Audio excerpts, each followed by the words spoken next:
O bakit? Ano yan? Tingnan mo, Oh. isang kumpol ng mga tahong ang bumabalot sa baybayin. Ay, nakakakilabot, Goryo! O ano namang nakakapangilabot dyan, ha? Normal lang naman na magkumpulan ang mga taong sa baybayin. Bulag ka ba? O sadyang malabo yung mga mata mo? Eh tingnan mo maigi ang hulma nila. Oo nga! Parang hugis tao na nagkukumpulan. Ay, Diyos ko, ano ba namang sumpa ito? Paano nagkaroon ng ganitong klaseng kababalaghan sa baryo Laot? Tara na, Turing. Gumagalaw na mga tahong. Delikado ang lugar na ito. Hindi masama mga tahong na mga ito. Goryo, tulungan mo! Turing! Isang hapon sa baryo Laot, nagkakagulo ang lahat ng taga-baryo sa natagpuan nilang walang buhay na katawan ng asawa ni Bebang na si Mang Tonyo. Nahintakutan sila sa itsura nito. Bloated na ang katawan at kulay lumot ang balat. Parang matagal na itong nagpalutang-lutang sa dagat at ngayon lang natagpuan ng kapwa nila mangingisda. Nanay, bakit nakahiga si tatay sa buhangin? Asawa ko, anong nangyari sa'yo? Paano ka nagkaganyan? Bumangon ka na riyan. Nandito na kami ng anak mo. Ay, kawawa naman ang mag-ina. Maagang iniwan ni Tonyo. Sinabi mo pa. Sobrang sipag naman kasi nitong asawa niya. Walang tigil kung mangisda sa laot. Ay, huwag ka na magtaka. Eh kung hindi lang dahil sa anak niya may sakit, abay sigurado, hindi magsisigasig yan si Tonyo. Ay, naku, yan kasi ang hirap kapag may lahi ang pamilya mo ng sinto-sinto. Ano ka ba? Kang maingay? Baka marinig ka? Totoo naman ha. Yan kasi si Bebang. Hindi maintindihan kung saan ipinaglihi ang kanyang anak. Ay, Goryo, huwag kang bastos dyan ha. Eh may pinagdaanan na nga noon yung mag-asawang yan. Hindi ko lang maalala kung ano yung punot dulo. Eh kung hindi ako nagkakamali, dapat dalawa na ang anak nila. Abay nagtataka nga ako kasi si Tikboy na lang ang kasama niya. Pero hindi ba't mas nakapagtataka ang itsura ng pagkamatay ng asawa niya? Paano kaya siya nagkaganyan, ano? O bamalay ko, wala naman ako sa tabi niya nang nangyari sa kanyang trahedya. Ay, oo nga, no. Ay, huwag na nga yan pakialaman natin. Kung ano man ang pinagdaanan niya, malamang yan ang itinakda sa kanyang kapalaran. Naku, ayan, konti na lang masasamid ka na. Ay, pero tama ka. Makiramay na lamang tayo. Oo nga. Ayan, iiyak na yan. Kita mo. Sabi ko Hindi mo man lang ba naisip na masasaktan kami ni Tikboy sa pagkawala mo, Tonyo? Hinaalala mo pa rin ba yung nakaraan? Kaya lagi kang nasa laot. Hindi mo na maibabalik pa ang nakaraan eh. Tapos na yun. Nanay, gising mo na, tatay. Maglaro pa kami. Bakit naman kasi hindi ka nakinig sa akin? Alam mo namang may paparating na masamang panahon. Pero sumigi ka pa rin. Hindi ka na naawa sa amin ng anak mo. Ang bata-bata pa niya para mawala ng ama. Tonyo, paano na kami ngayon? Ako, paano na ako? Nanay, kinig ka naman sa akin, oh. Paano ko tayo papaliwanag sa anak mo ngayon, Tonyo? Paano? Nanay, dapat gisingin tatay. Umaga na eh. Tikboy, anak, makinig ka sa akin. Hindi ko na magigising ang tatay mo. Kasi anak, wala na ang tatay mo. Hindi na natin siya makakasama. Patay na siya. Di na siya gising? Wala na tatay? Patay na tatay? Anak, iniwan niya na tayo. Hindi na natin siya makakasama pa kahit kailan. Wala ka ng tatay, Tikboy. Wala na.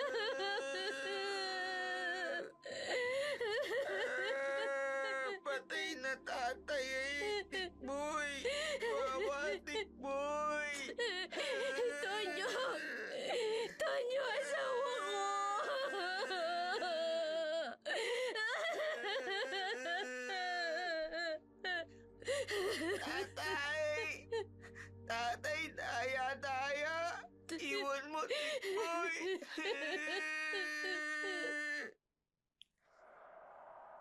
Walang naitabing pera si Bebang mula sa palagiang pangingisda nito sa laot. Sa gamot pa lamang kasi ni Tikboy ay ubos na agad ang kita nito. May mabubuting pusong tumulong para agad na maipalibing ang bangkaya ng kanyang asawa at sa di kalayuang lote sa kanilang baybayin. Bukod kasi sa nakakasama sa kalusugan ng nakararami, ang matagal na pagburol sa lumobo nitong katawan ay kinakailangan nilang mapanatiling mapangalagaan ang kultura ng kanilang baryo. Ang mga nangamatay sa lunod ay dapat ihiwalay sa nakasanayang sementeryo. Mas inabala ni Bebang ang sarili para lamang makalimot sa sakit ng pagkamatay ng kanyang asawa. Nanay, ano po ito? Saan po dadalhin? 2 putahe ng lutong ulam. Ilalako natin dyan sa mga kapitbahay natin, anak. Ipapaubos ko to para may pera tayo. Mama, sama ako. Tulong ako tinda. Ha? Baka mapagod ka lang. Maglilibot ako sa buong baryo. Nanay, kaya ko. Sigurado ka? Baka mamaya mapagod ka at magreklamo ka. Di po. Tulong ako, nanay tinda. Ay nako, sige na nga anak. Oh, heto lang mga plastic ha. Yan ang bitbitin mo. Magaan lang yan para hindi ka gaano mapagod. Sige po. Lutong ulam kayo dyan! Bagong luto! Bili na kayo!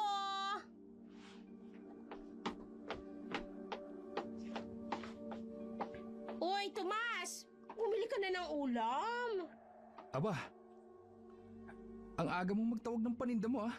Ano bang meron? Pinakbit yan, ginisang hipon at saka sitsarong bulaklak. Aba, mukhang may hugot ka sa mga ulam mong yan ah. Kaya yan ang putahe mo sa ngayon, Turing. Ano? O anong hugot pang pinagsasasabi mo? Loko ka talaga, Tomas. Sa tandang yan ni Turing, may iuhugot pa ba yan sa buhay niya? Oo naman.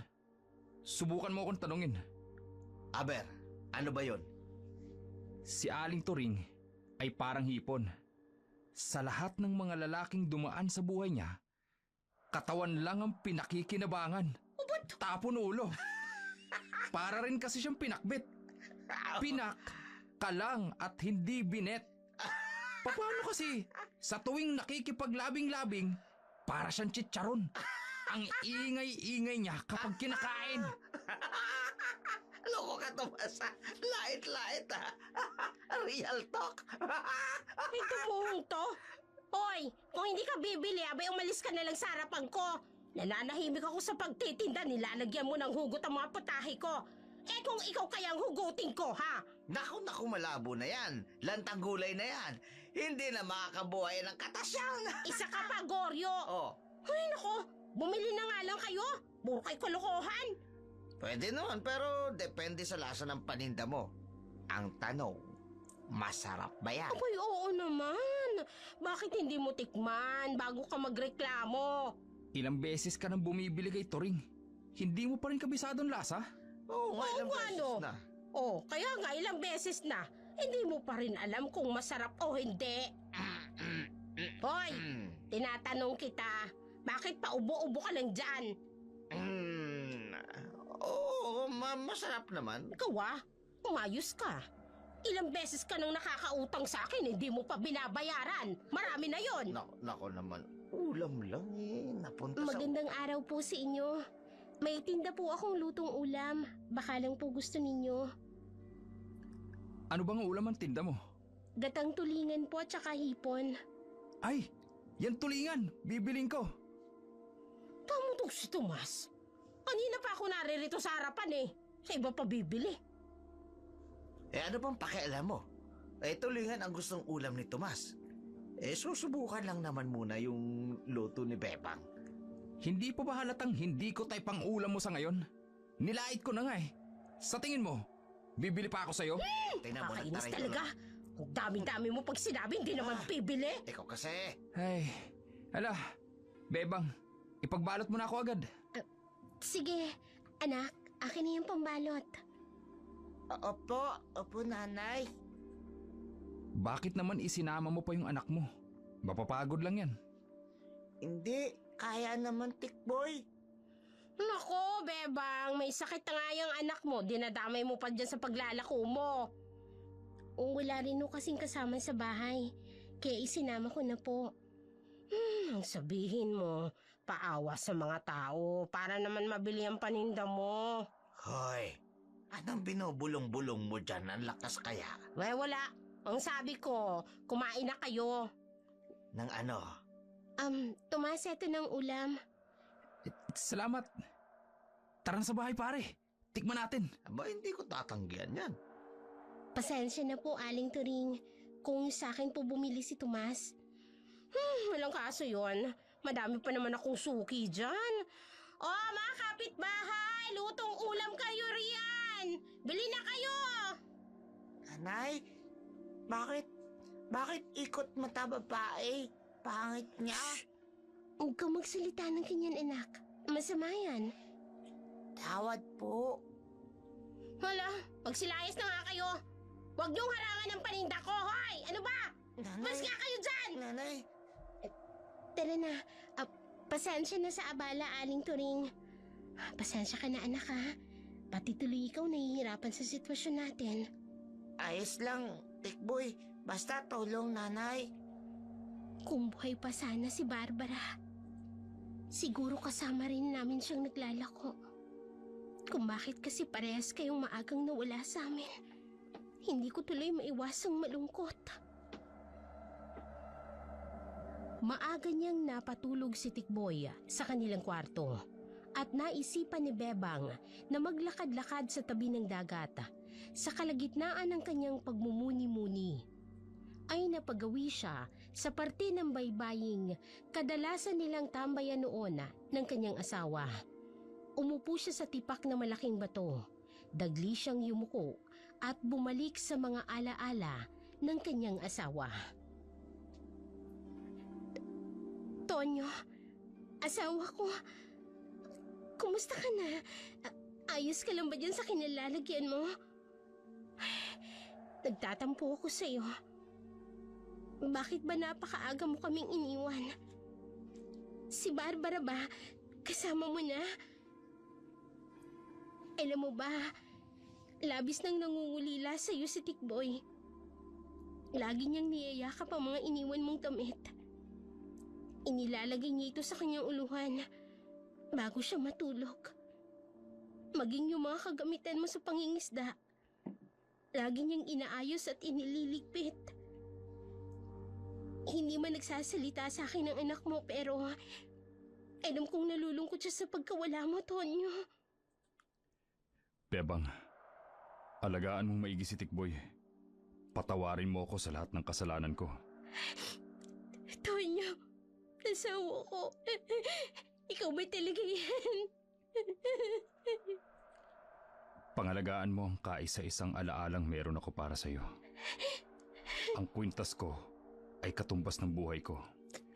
Proteksyon mo ito sa lahat ng maaaring mananakit sa'yo. Huwag na huwag mo itong iwawala. Hindi ko yan kailangan. Tonyo, ikaw mismo ang kailangan ko. Kung magagawa mong bumalik sa akin, gawin mo.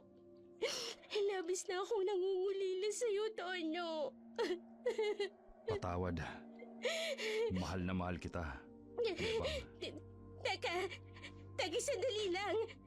Bumalik ka rito. Tonyo! Asawa ko! Tonyo! Tonyo!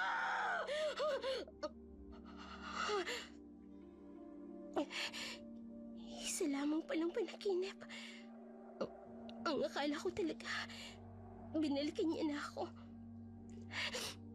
Asawa ko. Ano bang kailangan kong gawin?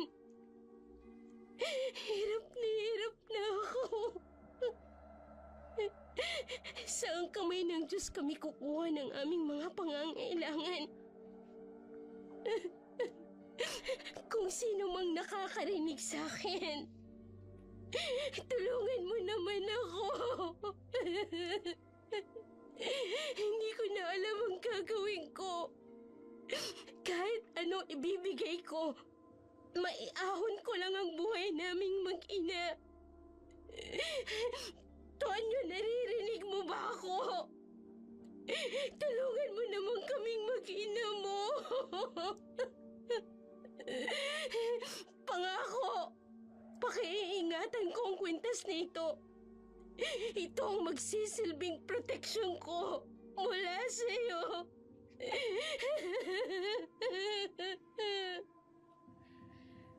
Sa kalagitnaan ng kanyang pag-iyak, may narinig siyang kaluskos sa hindi kalayuan.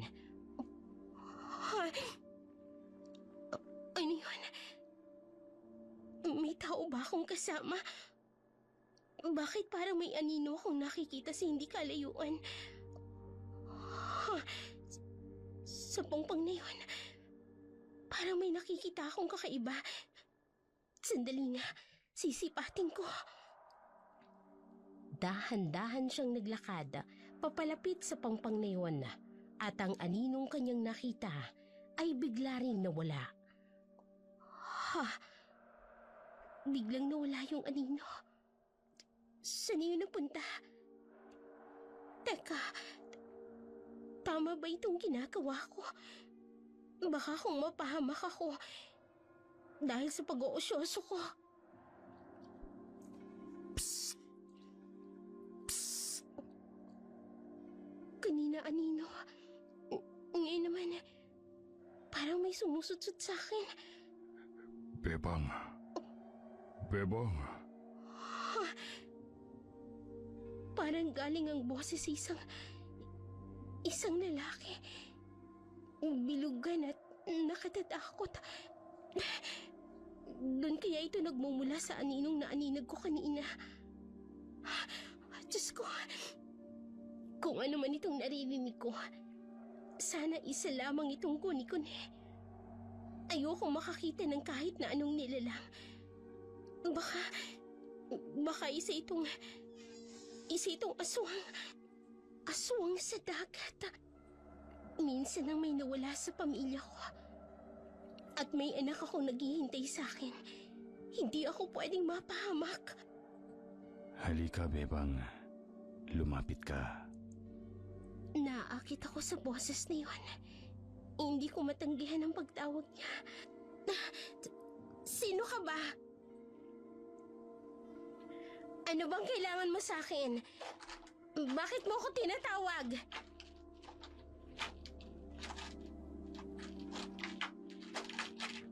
Biglang humampas ang malakas na alon sa kalagitnaan ng kanyang paglapit sa karagatan. Oh, Diyos ko! Inihila ako ng alon papagitna. Teka, sandali lang. Baka malunod ako. Rico! Ang mga paa ko. Nakatapak ata ako ng bato. Parang malalim ang sugat ko sa paa ko. Teka, malalim nitong kinatatayuan ko. Gubaywang ko ng tubig. Nakakatakot ang ampas ng alon. Teka, sandali. Teka, ano itong mga nakakabit sa mga bato? Mga tahong? Nagulantang si Bebang sa kanyang nakita. Maraming nagkalat na mga tahong at kumpol-kumpol sa bahaging yun ng pangpang. Halatang wala pang ni isa man sa kanyang mga kababaryong mangingisda. Ang nagagawi roon, dumampot siya ng isang piraso. Napakatataba ng mga ito at makikinis ang mga shell, mga presko at malalaman. Nang masigurado na magagandang klase ang mga tahong na yun, ay hindi na siya nagdalawang isip pang manguha ng marami. Palibhasa'y nakadaster lamang siya, kaya ito ang ginamit niyang lalagyan ng mga ito. Namanhid na ang sugat niya sa paa na natamo niya kanina lamang Dahil sa sobrang kaligayahan niya, iniinda niya nga ito kanina. Ang mga tahong na kanyang naiuwi ay siyang ilalako niya kinaumagahan. Samantala, si Turing naman ay ganadong nagtitinda ng kanyang mga putahe sa harap ng kanyang tindahan. Mga suki, heto na ang ulam ninyong paborito. Mainit pa't masarap ito. Bili na kayo. Ano nga sabi dyan Dalian mo na, Tomas! Baka mabusan tayo! Walang hiya ka talaga. Ang ingay-ingay mo. Nakita mo nang andyan si Turing. Hoy! Bili na kayo ng paninda ko. Bagong luto ito. Kinilaw na isda. Mamaya na. Babalikan ka na lang namin. Ako siguro wag na. May ulam na ako. Paano ka magkakaulam? Sa akin ka lang naman laging bumibili. Sige na, bumili na kayo. Masasarap pa to. Turing, ang ibig sabihin ni paring Tomas, sa bahay ko na siya kakain. Mamaya, kakain rin siya ng luto mo. Oo nga. Ikaw kasi. Wag mo na siya intindihin. Bilisan na natin, tara na. Ay na. Hihiwagaan na talaga ako sa kinikilos ng dalawang ito Parang hindi normal. Bebang, ipagbalit mo nga ako ng isa pa, Bebang. Opo, sandali lang po. Sa akin daw po, dalawa, sabi ni nanay. Sa akin din isa nito. Dre. Mukhang dinumog kanina si Bebang. Baka naubusan na tayo. Agad-agad? Ang bilis naman makarating sa ibang balita. Aba, huwag ka nang magtaka. Masarap yung lasa ng tahong Bebang! Bebang! Goryo, kayo pala. Meron ka pa bang luto mong ginataang tahong? Meron pa naman. Pang isang tao na lang ito. Aba, ibalot mo na habang kami na lang ang naririto.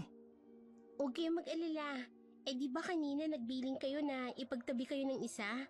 Kaya eto, may itinago ako. Aba, akin na. Para mamayang gabi, may ulam ko na. Ang daya mo naman. Yung binili kong kakainin natin sa bahay. Ang bilis mo naman magtampo. Di doon ka rin sa bahay ko kumain. Kayo talaga? Pinag-aawayan niyo talaga yan? Hindi naman. Ganyan lang talaga kami. Pag masarap ang ulam, pinag-aawayan. Paano? Uuwi na ako sa amin. Ubus na rin kasi ang paninda ko. Sige na, bukas ulit. Kapag may luto kang tahong Oo pa. Tara na, kainin na natin to. Dali! Nakakatuwa naman. Napaubos ko agad yung luto ko. Hindi na ako inabot ng tanghalian. Mamayang gabi, dadagdagan ko pang makukuha ko. Matumal ang benta ni Turing sa kanyang paninda. Kaya naisipan niyang makiosyoso sa ibang tao. Nagtakip siya ng balabal sa kanyang uluhan para lang maitago ang kanyang muka. Ayaw niyang makakuha ng atensyon ng iba. Papalapit na siya sa tahanan ni Bebang at napansin niyang nagkakagulo ang kanyang mga kapitbahay. Kitang-kita pa nga niya mismo ang dalawang suki niyang si Goryo at si Tomas sa unahan pa mismo ng pila. Dahan-dahan siyang lumapit sa kumpulan ng mga tao. Nakita niya mga mata ng iba na sabik sa lutong ulam ni Bebang. Lumabas si Bebang, dala-dala ang isang mainit na kaldero ng lutong ulam. Pagkalapag pa lamang nito sa lamesa, ay nagkandahabaan na ang kanilang mga liig. Pagbukas ng takip, ay naamoy nila ang nakakagutom na amoy ng sinabawang tahong. Maging siya'y natakam sa napakasarap nitong usok. Ay, kaya pala wala nang namimili sa akin dahil dito na kay Bebang. Ilan po sa inyo, Tomas? Bigyan mo ako ng 2 para may ulam pa ako sa gabi. Dagdagan mo ng sabaw Oo, ang daming nakapila. Huwag mo nang humirit ang dagdag. Ikaw naman. Huwag kayong mag-alala. Lahat kayo may dagdag. Nagpasobra ako ng niluto ko. Oh, yun naman pala Nanay, ako na po hugas plato. Naku anak, huwag na. Ako na lang mamaya, ha? Umupo ka na lang dyan. Sige na, kaya na ni nanay. Mukhang may kung anong meron sa ulam ni Bebang. Sigurado akong may inilagay siyang pampalasa na nakakagayuma sa mga tao. Hindi pwedeng ganito. Kailangan bumalik sa akin ang mga dating suki ko. Bebang, ako naman. Anong kaguluhan nito? Bakit ba nagkukumpulan kayo dyan sa mga luto na yan ni Bebang? Ito rin, ikaw pala. O, anong ginagawa mo rito? Hindi ba't may paninda ka rin sa inyo? O, kuwan. Nagtataka lang naman ako kung anong pinagkakaguluhan nyo rito. Chismosa ka talaga, Marites. Ngayong alam mo na, naluto ni Bebang ang pinupuntahan namin dito. Ano naman sa'yo ngayon? Nag-aalala lang naman ako sa inyo. O hindi ba kayo nagtataka kung bakit kayo nagkakagulo dyan sa luto ni Bebang? Alam mo kung bakit? Oh, Makinig kang maigi. Dibdibin mo ang sasabihin ko kung bakit kami nandito. Bukod kasi sa masarap ang luto niya sa mga lutong ulam niya, gustong-gusto namin yung tahong niya na masarap. Malinis, malinamnam, malaman at fresh na fresh. oy, bakit? Tahong lang bang dahilan kaya pabalik-balik kayo rito? Oo, kaya kung ako sa'yo, maghanap ka na rin ng sarili mong mapagkukunan ng malaman, presko, at masarap na tahong para hindi mo na atupagin ang tahong ni Bebang. Pwe! Hindi ako kagaya kay Bebang, ano? Kung tahong ang paninda niya, syempre iba sa akin. Hindi ko ugaling manggaya sa iba. Lasa ng panlaban namin sa isa't isa, mas masarap ang lasa sa akin. Kaso, mas masarap ang kay Bebang. Kaya pagpasensyahan mo kung mas gusto namin yung bumili sa kanya.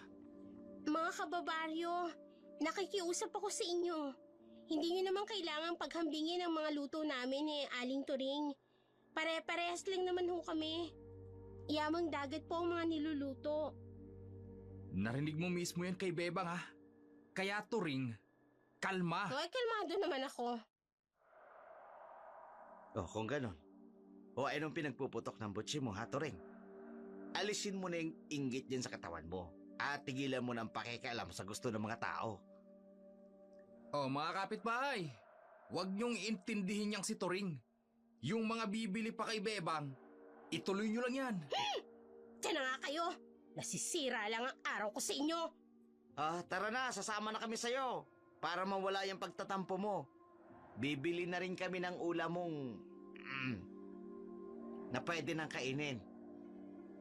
Ay, ako rin. Bentahan mo ko, Bebang. Marami pa kami ritong bibili. Opo, saglit lang po. Ako rin. Isa rin. Sige po. Pati ako nagtataka. Tatlo po sa akin. Saan at paano nagkaroon ng ganong karaming tahong sa baybayin yun?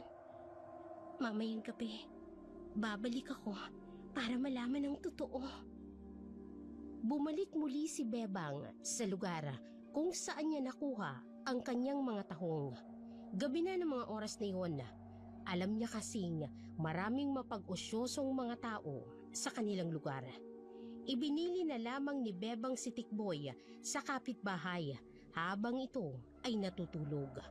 Natatakot kasi siyang madamay ang anak oras na magkaroon ng problema. Ang kabilugan ng buwan ang nagsilbing niyang liwanag. Malalakas ang hampas ng mga alon na sumasalubong sa kanyang mga binti. Tulad pa rin ng dati, mabato at malalim ang lugar na iyon. Sa bungad pa lang ay napansin niya ng may kakaiba. Mas lalong dumami at makapal na ang kumpol ng mga tahong, lalo na sa parte ng kanyang dadaanan. Dahan-dahan niyang nilusong ang dagat. Kamangha-mangha, ang mga tahong lalo silang dumami at lumaki. Nakakatuwa. Kukuha ako ulit para sa mga paninda ko. Psst! Psst! Ayun na naman ang boses na tumatawag sa akin nung nakaraan. Sino yan? Bakit hindi ka magpakita sa akin? Bebang! Paglingon niya sa kanyang tagiliran ay may nakita siyang anino na papalapit sa kanyang kinatatayuan. May kung anong papalapit sa akin. Maitim at punong-puno ng lumot ang kanyang katawan. Natakot si Bebang sa kanyang nakikita. Taglay ng nilalang na ito ang malaking bulas ng katawan, malalaking mga hita at braso, at may mamula-mulang mga mata, at ang mga kamay ay parang sa palaka. Huwag kang lalapit sa akin. Huwag mo akong sasaktan. Talagang masasaktan ka. Oras na hindi ka sumunod sa lahat ng ipagagawa ko. Sino ka para sundin ko? Hindi ako nakikipagkasundo sa isang nilalang na tulad mo. Isang ulik ba na hindi ko malaman kung aswang ba o lamang dagat na tinubuan ng lumot sa katawan? Nakakatawa talaga ang mga tao.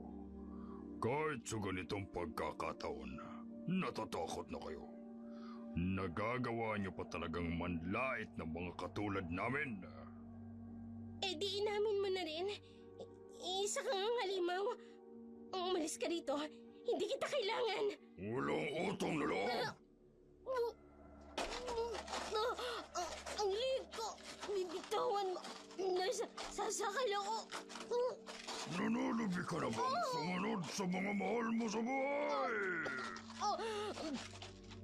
Naiangit niya ako. Ang bakit ko. Itiwan mo ako. Matapos kita tulungan, ganito pa ang igaganti mo sa akin? Ibaba mo ako. Makikinig ako sa lahat na sasabihin mo. Makiusap. Nahihirapan na akong huminga. Napakababaw niyo talaga mga tao. Masyado kayong mahihina.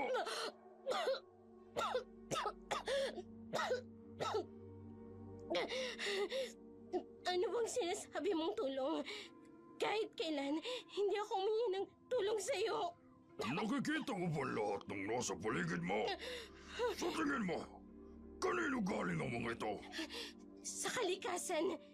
Dahil ang mga yan, ay likha ng may kapal. Nagpapatawa ka na naman. Tumingin ka sa mga mata ko. Alalahanin mo, ang unang araw na nagtungo ka rito at nagsusumamo ka ng tulong mula sa karagatan. Kung ganun, ikaw ang nagdala ng lahat ng ito sa pangpang. Ganun nga. Matapos kong ibigay ang tulong na ninanais mo, hindi ba dapat tumbasan mo ng kahit ano ang biyayang natatamasa mo sa ngayon?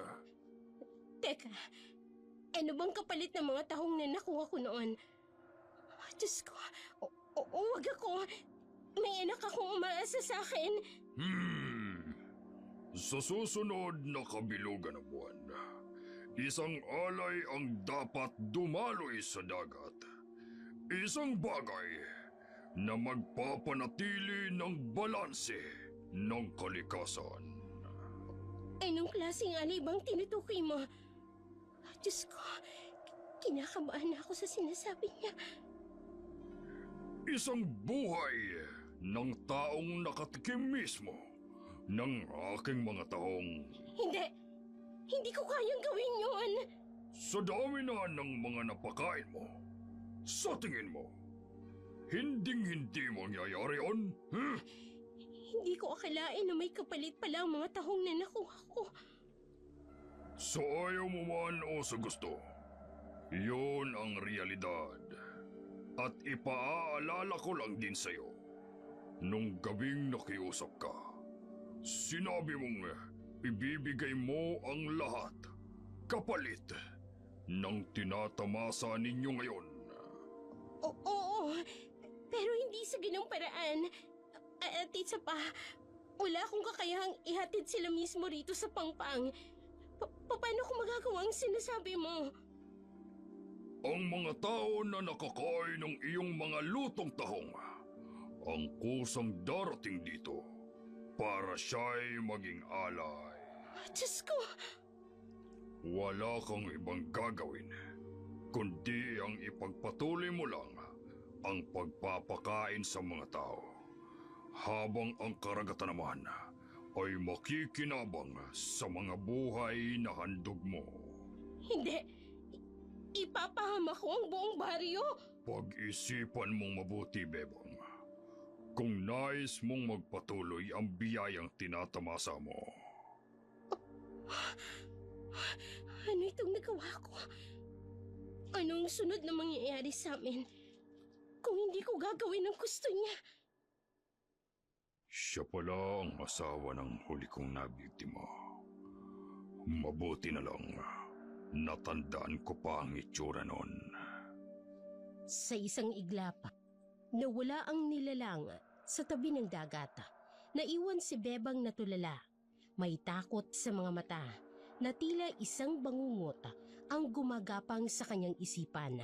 Nag-aalala siya sa kanyang nagawa. Pagsisihan niya man ay huli na ang lahat. Hindi muna siya nanguha ng mga tahong ng gabing yun. Susubukan niyang mapigilan ang nagawa niyang pagkakamali. Magbabaka sakali siyang hindi mangyari ang pag-aalay ng buhay, katulad ng sinabi ng nilalang na yon sa kabilugan ng buwan. Pero taliwas ito sa kanyang inaasahan. Dahil kinaumagahan, dinumog pa rin siya ng kanyang mga suki. Hey, Bebang! Bebang, nasaan ka na ba? Oh, ano nangyari? Bakit tanghali na wala pa rin ang paninda ni Bebang? Boy, di ko nga alam.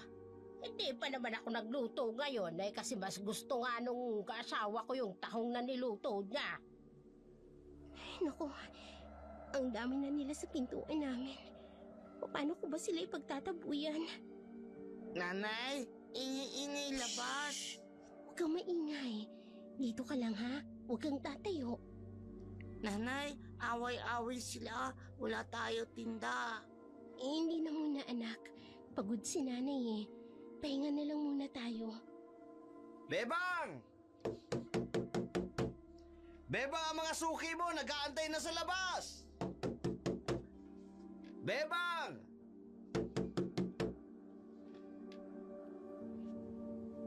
Nay, sabi mo, pagod ka para alis sila. Ha? Baka hindi sila makinig kay nanay Kinig sila basta sabi mo. Sige na nga. Ay, naku! Nainit na kami rito, Bibang! Labasin mo na kami rito! Magtinda ka na! Ano, magtitinda ka o hindi? Mga suki! Ano? Asan ang gulay mo? Asan ang tao? Bibili kami! Ano? Oh, hayan si Bebang. Teka, wala ka namang dalang kaldero. Pasensya na kayo Hindi ako magtitinda ngayon. Medyo masama kasi ang pakiramdam ko. Hindi ko kinayang magluto. Ha? Ay, naku naman. Bakit di mo lang sinabi? Kanina pa kami rito. Pasensya na po talaga. Hindi po kasi ako makakilos ng maayos. Tara na nga. Ay, naku, umuwi na tayo. Sayang oras natin. Sayang. Kanina pa tayo. Ay, taka pa sa tahong ni Bebang. Ay, sige na. Goryo, mauna na kami sa inyo. Balik na lang tayo bukas. Hayaan na lang muna natin siyang makapagpahinga. Kawawa naman Salamat, Goryo. Aba, sa pagbalik namin, dagdagan mo ang paninda mo ha. Kung hindi, marami kaming magagalit sa'yo. Ha? Pero mahirap na ang taong ngayon Kaya wala akong mailuto. Kailangan ko magdahilan. Baka mapahamak mang lalo ang mga kababari ko. Yun lang ba? Ay, hayaan mo sasabihin ko sa mga kapwa ko mangingisda na maghanap sa dagat. Ha? Naku, wag na. Hayaan na lang ninyo.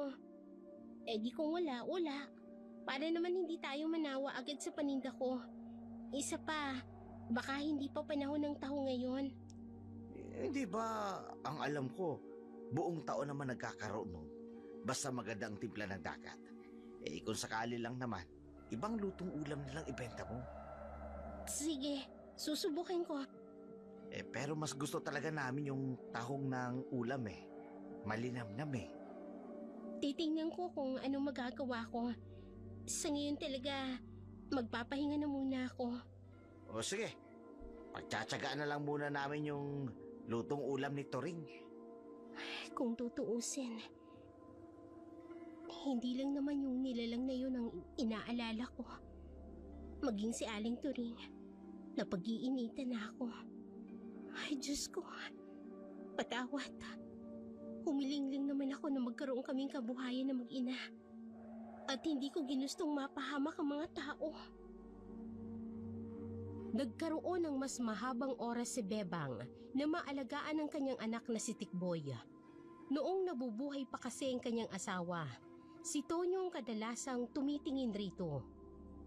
Palibhasa'y malapit ang bata sa kanyang ama, kaya mas abala si Bebang sa mga gawaing bahay kaysa sa pagtingin sa bata. Isang hapon, nang matapos niyang kanyang mga gawain, hinanap niyang kanyang bunso at may napansin siyang kakaibang ginagawa ni Tikboy sa labas ng kanilang bahay. Nakaupo ito roon sa bangko na madalas niyang tambayan kahit noong nabubuhay pa ang kanyang ama. Nakaharap ito sa kanyang tabi at nagsasalitang mag-isa. Sinubukan niya itong tawagin pero hindi ito lumingon sa kanya. Tikboy! Anak! Halika na rito! Hapon na. Pumasok na tayo sa bahay. Ano bang ginagawa ng batang ito rito sa labas? Na hindi man lang niya naririnig ang pagtawag ko. At daya mo, Malamig ng simoy ng hangin ngayon ka lang balik. Saan ka galing? Namiss kita. Sabi mo, lagi ka punta dito sa amin, tatay. Hindi mo tupad pangako mo? Si Tikboy, may kausap siya. Pero wala naman ako nakikita. Tatay? Oh, wala na, tatay. Iwan niya na ako. Kami na lang, nanay. Bakit ko binabanggit si Tonyo? Hindi kaya nakakausap niya ang asawa ko? Hindi maaari. Ang ina ko, baka kung lumala ang kanyang sakit. Hindi pwede. Sama ako, tatay. Ako anak niya, di ikaw. Ayoko. Di ko payag. Tikboy, anak, bakit ka umiiyak? Anong nangyayari sa'yo? Away niya ako, nanay. Sama niya raw, tatay. Ha? Ano bang pinagsasasabi mo? Sino kasama ni tatay? Sino ba kasing kausap mo? Siya, yung kaibigan Tikboy. Sama niya daw, tatay. Anak, wala naman akong nakikita eh. Wala namang umaaway sa'yo. Tahan na, ha? Paalis na bata, nanay. Kasama niya, tatay. Tikboy, tama na yan, ha? Makakasama sa'yo ang ma-stress. Huminahon ka na, anak. Di nanay, di tatay. Ano ba nangyayari sa anak ko? Bakit siya nag-i-hysteria? Kung ano ba nanilala ka? Tumayo ka sa anak ko! Tumayan mo kami! Huwag mo siyang tuluyan! Tikboy! Tikboy, anak! Bakit kayo ka pa nagkakaganito? Ayokong na-stress ka eh. Kung kailan naman naniiwasan ako doon. Saka pa ito nangyayari. Okay na. Anak, tama na ha? Tama na. Tikboy, tama na. Pakiusap. Tama na. Lalong naguguluhan si Bebang sa mga nangyayari. Binibiro siya ng tadhana. Kapag ganitong naghihisterya ang kanyang anak, nangangahulugan lang itong kailangan na naman niya ng pera. Ibang epekto kay Tikboy ng stress. Kaya hanggat maaari, ayaw niyang umiiyak ito. Gabi na nang napatahan niya ang bata at napatulog sa kanilang higaan, maging siya'y nakaidlip. Ilang sandali pa ay kinapa niya ang tabi ng kanyang higaan. Naramdaman niyang wala sa tabi niya si Tikboy. Napabalikwas siya ng bangon at sinimulang hanapin ang anak. Kabadong umalis ng bahay si Bebang. Ito ang kauna-unahang pagkakataong lumabas ng kanilang bahay ang anak ng mag-isa. Sa edad nitong 10 taong gulang at may karamdaman, sigurado siyang hindi nito kabisado ang buong baryo. Patakbo niyang nilibot ang paligid habang tinatawag ang bata. Nagtatanong sa mga taong nasasalubong pero wala daw silang nakita. Wala siyang alam kung saan niya maaaring matagpuan si Tikboy. Tikboy! Tikboy, anak! Saan ka na ba nagpunta? Kanina pa ako nag-aalala sa'yo. Bebang! Goryo! Nakita mo na ba ang anak mo? Nilibot ko na halos ang buong bayan pero hindi pa rin.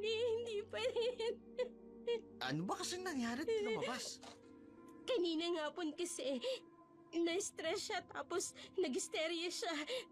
Pagkatapos, pagising ko, wala na siya sa higaan namin. Alam mo namang sensitibo ang anak mo eh. Bakit mo hinayaang ma-stress? Sa tingin mo ba ginusto kong mangyari yun?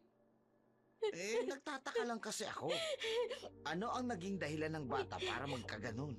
Pasensya na sa abala. Kung pinuntahan mo ako para sermonan, hindi nakakatulong. Maaari mo na akong iwan. Ako na lang ang maghahanap sa anak ko. Naman nagtatampo naman kaagad. Sige na. Tingin pa rin kami sa ibang lugar habang dito ka naman sa dalampasigan, ha? Sana ba kita hanapin, Tikboy? Ano bang nangyayari sa'yo, anak? Saan ka na ba nagpunta? Tikboy! Tikboy! Hindi napansin ni Bebang na nakarating na pala siya sa baybayin, kung saan matatagpuan ang mga tahong na kanyang paninda. Kabilugan na nga ng buwan noon. At ito ang pinakakinakatakutan niyang panahon. Naalala niya bigla ang sinabi ng nilalang. Kusang magtutungo ang mga taong nakakain ng kanyang tahong sa lugar na yon. Bigla siyang kinabahan. Ano kaya kung anak niya na ang tinatawag ng alon? Nagulat siya sa kanyang nakita. Ang kanyang anak na si Tikboy. Unti-unting naglalakad papunta sa kalagitnaan ng dagat. Nasa bewang na nito ang lebel ng tubig sa kanyang katawan. At parang wala ito sa sariling nagpapatianod sa hampas ng dagat. Napasigaw siya ng malakas at agad na lumusong sa tubig. Tikboy! Anak! Ang karagatan sa iyo'y nahahayag. Halika na. Huwag ka nang mag-alinlangan sa aking tawag. Tatay! Sama na ako! Huwag mo iwan! Oh, Diyos ko! Ang anak ko! Pupunta na siya sa gitna ng dagat! Tikboy! Tikboy! Naririnig mo ba ang tawag ng laot? Huwag kang tumanggi. Sumama ka sa indayog ng alon. Hindi ito maaari. Ang anak ko magiging kapalit kung hindi ako susunod sa kanya. Liwanag ng buwan. Suksi sa pagdiriwang. Ang dugo'y dadaloy. Kami nakabang. Tikboy! Tikboy! Makinig ka sa akin! Nandito na si nanay! Papalapit na ako riyan, anak! Halika at lumapit. Sa tubig magtungo. Ang dagat ay gutom. Salamang taglay mo! Tatay! Sasama ako! Tikboy! Tikboy! Gumising ka! Wala rito si tatay. Hindi ka pwedeng umalis. Anak! Hindi ka maaaring tumanggi sa akin! Pagkat ang katawan mo ay okay! Patawad, anak, kung masasaktan kita. Pero ito lang ang tanging paraan para magising ka. Tikboy, anak, anak, tumingin ka sa mga mata ko. Ako ito si nanay. Ako ang pakinggan mo, wag ang dagat. Tikboy, pakiusap, gumising ka. Anak. Oh, Diyos ko, salamat po, salamat. Nay, mas masanang anak ko. Oh, ngalon! Anak! Anak, kumapit ka sa akin! Anak! Anak!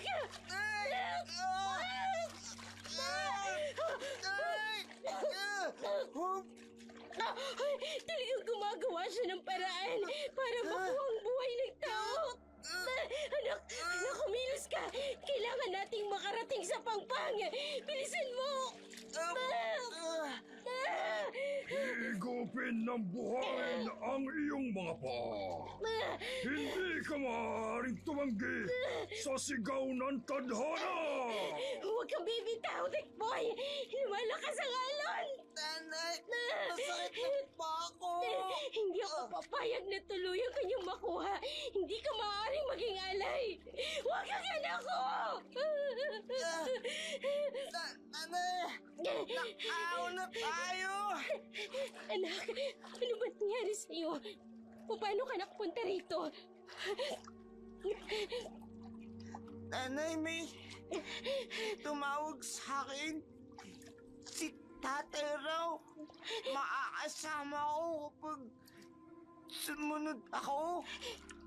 Tikboy, sa uli-uli, kahit anong pagtawag ang marinig mo, huwag kang makikinig. Sa akin ka lagi pupunta. Ayoko nang maulit ang pangyayaring ito. Nang mga oras na yun, ay bigla ring huminto ang alon sa dagat. Talagang nagangalit ito sa galit kanina, lalo't wala itong nakuhang tao. Ngayong kabilugan ng buwan, hindi niya inaasahang ganitong magiging kapalit sa pagtanggi ni Bebang sa kagustuhan niya. Hindi na pwedeng maulit ito. Ayokong mawala sa akin ang anak ko. Sa hindi kalayuan, nagpakitang muli sa kanya ang nilalang. Naghayag ito sa kanyang isipan ng isang paalala. Magsilbing babala sana sa iyo ang nangyaring ito. Kung hindi ka susunod sa lahat ng gusto ko, ang anak mo ang siyang magiging biktima. Kinakailangan ko pa palang gumamit ng pain. Mapasunod ka lang. Huwag mong hintaying mahal mo sa buhay ang maging kapalit sa katigasan ng iyong ulo. Nag-iwan ng kaba at takot kay Bebang ang nangyaring kababalaghan na yun kay Tikboy. Wala na siyang magagawa. Mapipilitan siyang muling magtinda ng mga tahong kahit na ayaw niya. Mula sa lugar na pinagkukunan niya ng tahong ay dahan-dahang hinila ni Bebang ang isang sakong puno ng tahong. Sa hindi kalayuan, natanaw ito ni Turing. Para makaiwas na makita siya nito, ay bigla itong nagtago sa likod ng malaking puno. Sa kanyang kuryosidad, napatingin si Turing sa marka ng buhangin na dinaanan ni Bebang. Nagtaka siya. Bakit sa ganoong oras na alanganin kumukuha si Bebang ng kanyang ititinda? Nang masiguro nito na nakalayo na ito, ay binalikan nito ang mga marka sa buhangin kung saan nga ba nanggaling si Bebang. Kabilugan noon ng buwan, kaya kitang-kita niya sa gabi ang liwanag ng karagatan. Sa kanyang paglalakad, nakapagtatakang nakita niya rin ang lugar na yun nang wala sa sarili niya si Tomas. Sa ilalim ng puting ilaw, sa dilaw ng buwan, oh!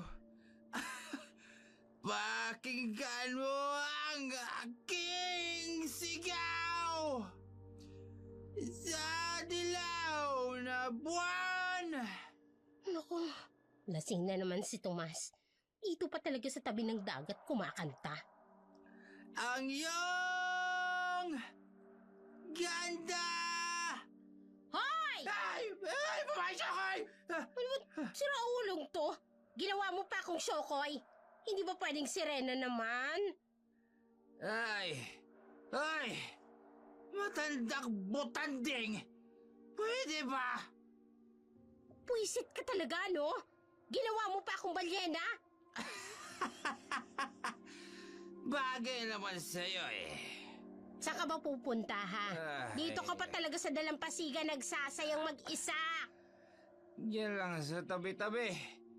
Nahaliw kasi ako sa dagat. Ang lamig ng hangin. At nakakapanganyaya. Lasing ka! Huwag ka nang lulusong sa dagat. Baka malunod ka dyan. Nakaw! Malabong mangyari yan. Isa akong mangingisda. Hindi ako malulunod. Tumigil ka. Huwag kang kampante dyan. Maraming nangyayaring kababalaghan sa panahon ngayon, Tomas. Alam mo, mas magiging kababalaghan pa sa akin. Kung mahuhulog ang loob ko sa isang balyenang katulad mo.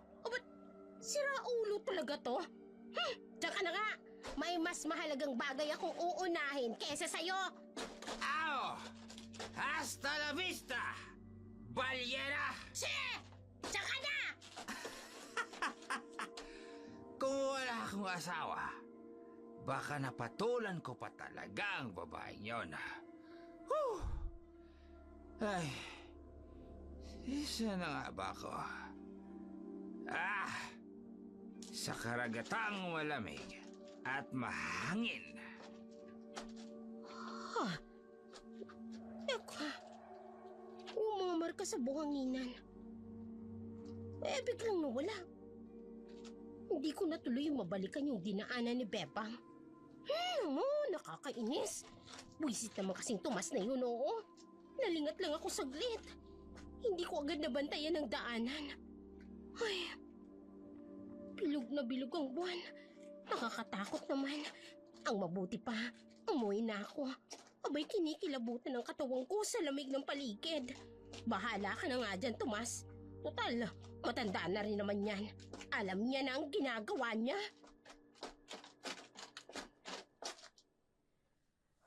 Nasa kalagitnaan si Tomas ng kanyang pag-iinom nang makarinig siya ng pagtawag mula sa Pampanga na madalas puntahan ni Bebang. Maging siya'y naingganyo na mapagawi roon. Sa kanyang kalasingan, hindi niya gaanong napansin ang kanyang kapaligiran. Tanging napagtuunan niya ng pansin ay ang nakapang-anyayang pagtawag sa kanya ng karagatan. Sa hindi niya maipaliwanag na dahilan, kusang napapalakad ang kanyang mga binti sa pagtawag na yon. Idinuduyan ng kanyang katawan sa lamig ng kantang kanyang naririnig. Hanggang sa lumitaw sa kanyang harapan ang isang nilalang.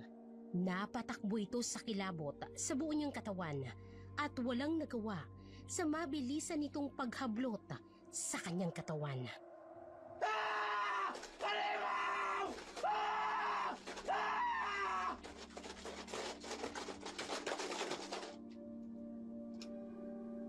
Walang ano-ano ay napabalikwas si Bebang sa kanyang kinahihigaan.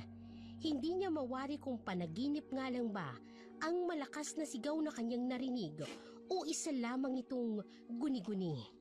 Kinapa niya muli ang tabing higaan at naroroon ang kanyang anak. Pilit niyang iwinawaksi sa kanyang isipan ang nangyari ng gabing yun. Hinding-hindi niya tutulutang muling mapahamak ang kanyang anak. Naghahanda na siyang mag-asikaso ng kanyang paninda nang marinig niyang nagkakagulong iilang kapitbahay nila. Oy, Ano? oy. Oh, grabe. Ano ba yung nangyari? Bakit nawawala si Tomas? Talaga sa lugar kayo dati. Wala ka nakatatakot na talaga. Ano kayong meron? Bakit parang mainis sa labas? Anong sabi? Nawawala si Tomas? Eh, oo. Kanina pa iyak ng iyak yung asawa niya.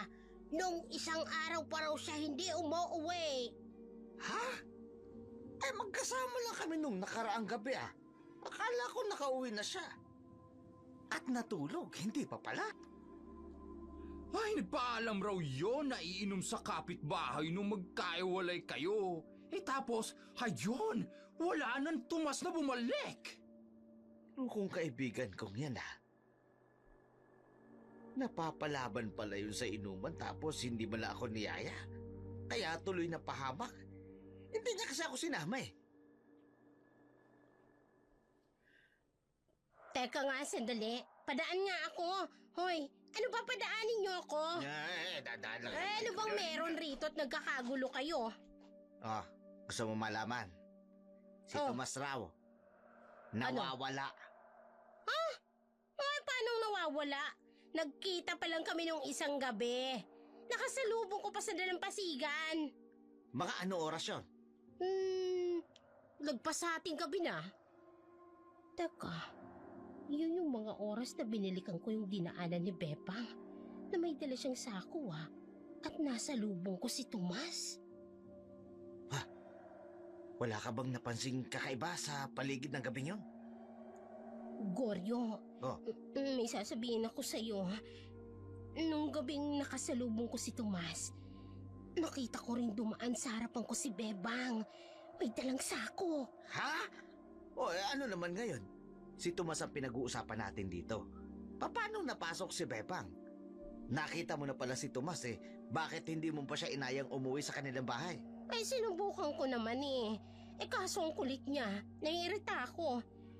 Teka, hindi naman si Tomas ang talagang ikinikwento ko. Si Beba nga.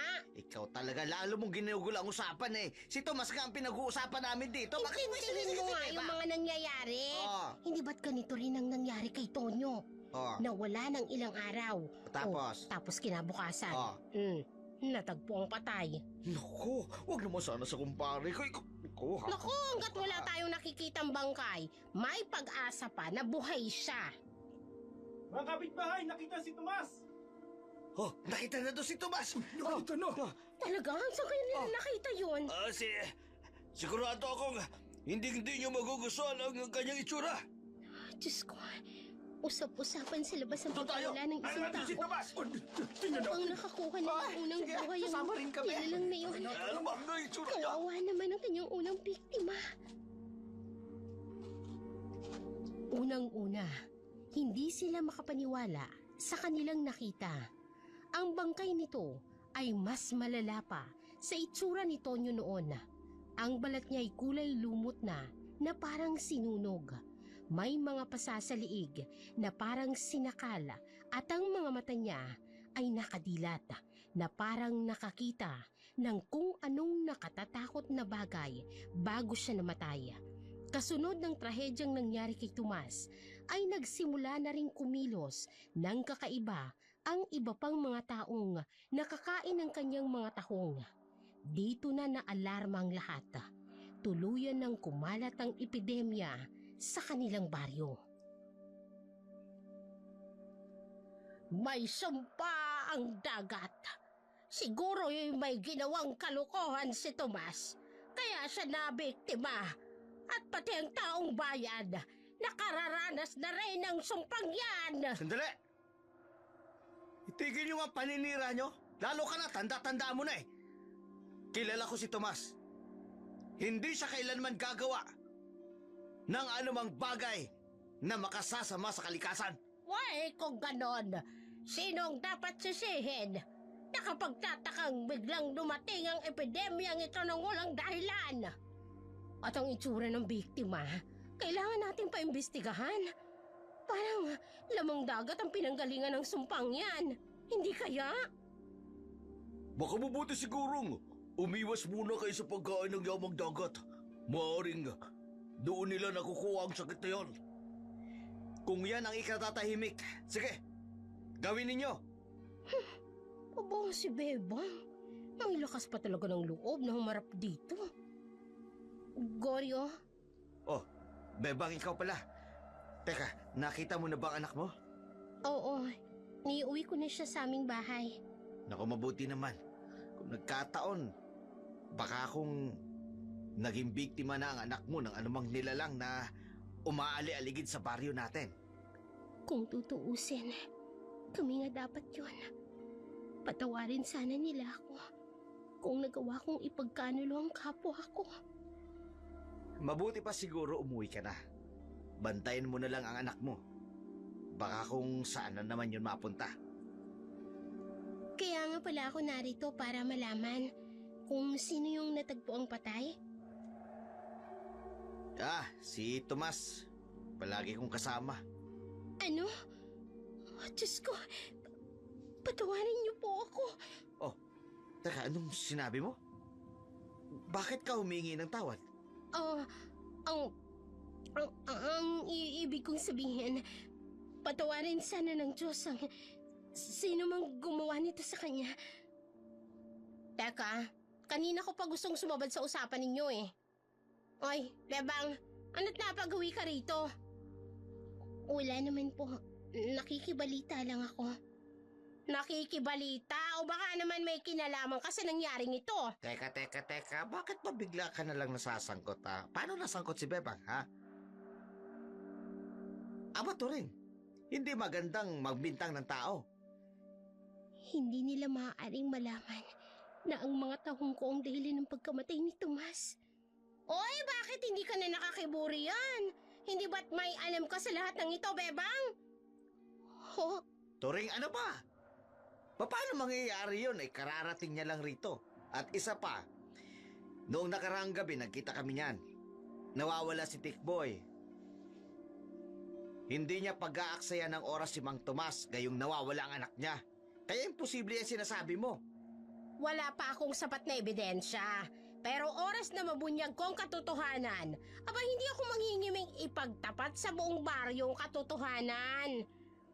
Sige na, Goryo. Babalik na ako sa amin. Mukhang hindi maganda ang gising ni Aling Turing. Kung ano-anong ibinibintang niya sa akin. Nako, mabuti pa nga. Kailangan mong intindihin siyan si Tikboy. Sige na, umuwi ka na. Salamat. Ba't walang hiyang to? Bakit may pinagtatanggol mong babaeng doon? Paano kung totoong lahat ng sinasabi ko? Hoy! Hanggat walang ebidensya, hindi natin pwedeng pagbintangan si Bebang. Alam mo naman, ang daming problema ang pinagdadaanan niyan. Pag-iisipan mo pa ng masama. Sama talaga ng Hindi tama pa sa ba dila sapat mo na ebidensya yung sinabi ko sa'yo na nakita ko kako si Bebang kagabi bago namatay si Tomas? Hindi! Nakita mo lang naman siya eh. Pero hindi mo nakitang siya mismo ang may kasalanan ng pagkamatay ni Tomas.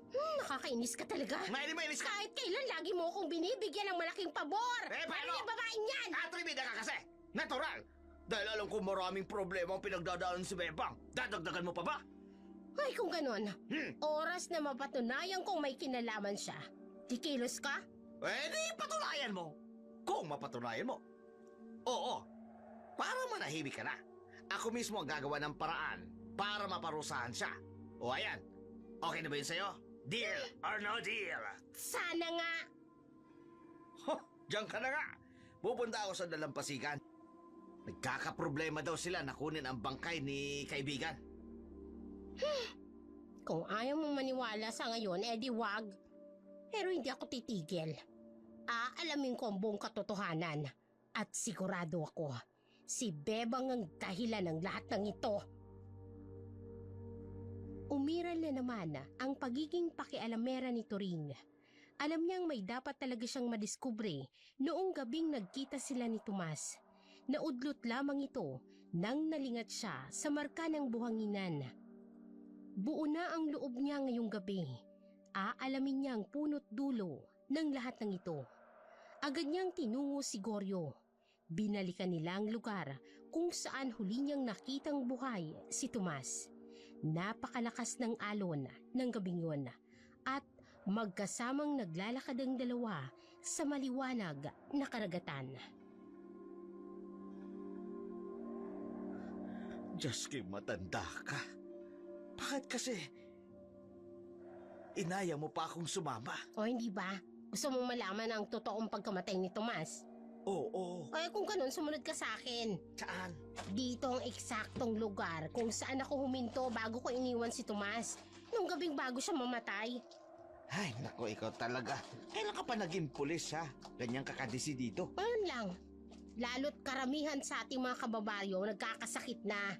At isa pa, ayokong may sumunod pang biktima ang karagatan na yan. Kung hindi tayo kikilos, baka isa sa ating dalawang isusunod. Naku, hindi mangyayari yan. Marami sa taong bayan ang ilag sa dagat. Ay sa tingin mo, mangyayari yon. Dagat ang kabuhayan ng lahat ng tao rito. Hindi nila kakayaning habang buhay tumigil sa pangingisda. O siya na. Sige na. Naniniwala na ako. O saan ba tayo pupunta, ha? Ay, dito yun eh. Ha? Saan yan? Dito ko siya nilingon bago siya iniwan sa buhanginan. Anong ginagawa ng mga taong ito malapit sa aking teritoryo? Turing, ako'y kinakabahan, ha? Pakiramdam ko may mga matang nakatingin sa atin. Sus! Ano ka bakla? Kaya nga magkasama tayo. Ano man ang makita natin, kahit papaano, aba magkatuwang tayong tatakas. Che! Mukhang may gustong makipaglaro sa akin. Susubukan ko ngayon ang tapang ninyo. Patuloy lamang sa paglalakad ang dalawa sa dalampasigan, habang ang nilalang ay matamang nakamasid lamang sa kanilang ginagawa. Kinuha nito ang kanilang atensyon. Pinalakas niya ang alon sa lugar kung saan pinupuntahan ni Bebang para kumuha ng mga tahong. Tingnan mo, Goryo, ang lakas ng alon sa banda roon.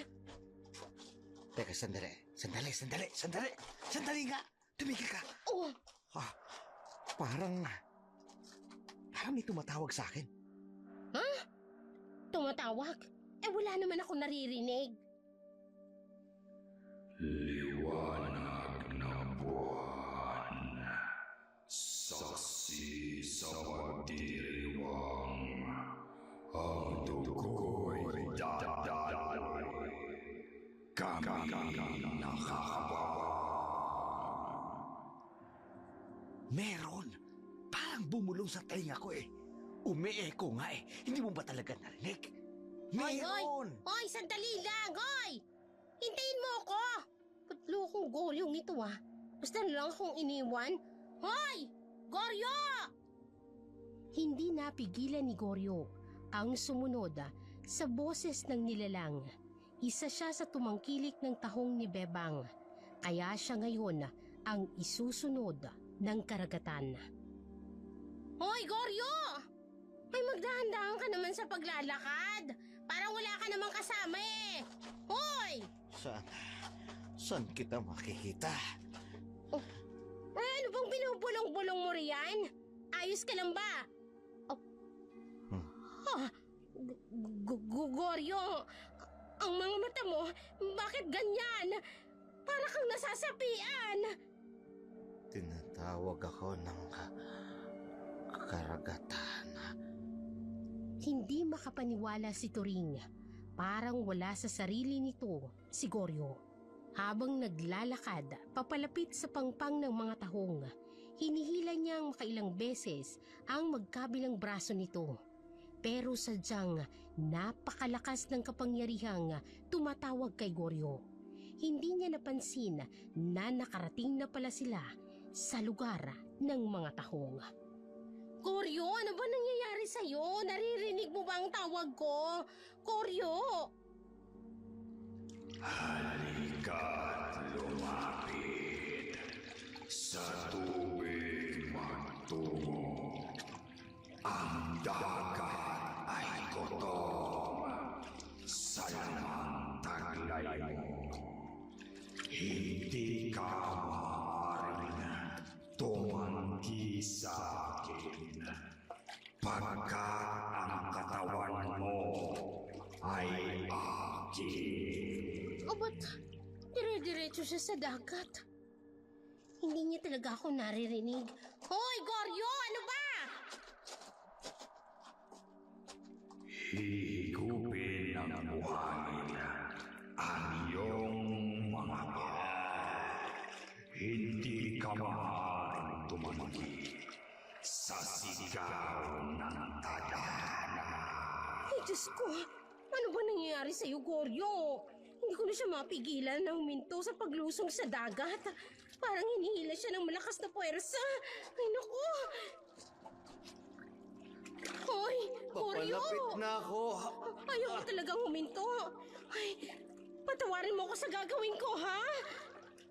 Masaya ang aking pamamaalam. Itigil mo yung pinagsasasabi mo. Itong bagay sa'yo. Aray ko! Natumba si Goryo sa 2 beses na paghampas sa kanya ni Turing. Dahilan para magising siya sa sarili niyang wisyo. Yun na lamang ang tanging paraang naisip ni Turing. Dahil kung hindi, ay baka tuluyang nilamon ng buhay ang katawan ni Goryo. Kapwa sila nahimasmasan at dito na nila napansin ang lugar na kanilang kinatatayuan. Ano nangyari? Paano ako natumba rito? Kung hindi kita nasaktan, malamang napahama ka ng di oras.